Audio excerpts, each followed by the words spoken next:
আমরা তো শান্তিপূর্ণ অবস্থান কর্মসূচিতে ছিলাম।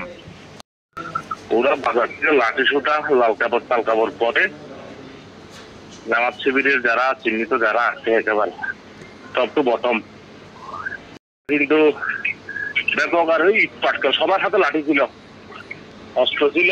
তারা ফায়ার করার পরে ইট নিক্ষেপ করছে কয়েকটা, মানে 3 জায়গা থেকে এরা মুভমেন্ট করছে।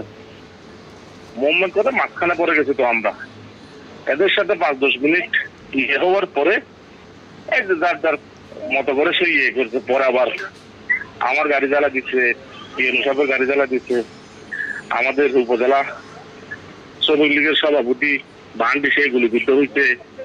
আবার আরেকজনকে সে বেদনা করে সে মানে মৃত্যুর সাথে পাঞ্জা লড়তেছে এরকম আর কি। যে আমাদের মোজাম্মেল ফরাজি ছেলে লেডু, তসলিমুল হক লেডু, এখন অনেকে অবরুদ্ধ ছিল আমাদের উপজেলা প্রেসিডেন্ট সহ। আমরা করিমের বাড়িতে ভাঙচুর হয়েছে, করিমের ভাইয়ের গাড়ি ঘোড়া আগুন দিচ্ছে, মানে পুরা তছনছ। থানায় থানায় থানায় জ্বালায় পুরা হয়েছে। ওভারঅল মিলে এখনো পর্যন্ত তারা আছে, আমরা মোটামুটি সেইভাবে আছি আর কি। পেট্রোল পাম্প জ্বালা দিচ্ছে, ওই যে বাড়ি আক্রমণ করছে, এদের বাড়িতে 2টা গাড়ি ছিল ওগুলো ভাঙচুর করছে ব্যাপক আকারে। মোটরসাইকেল 10-15টা 20টা মোটরসাইকেল জ্বালা দিচ্ছে।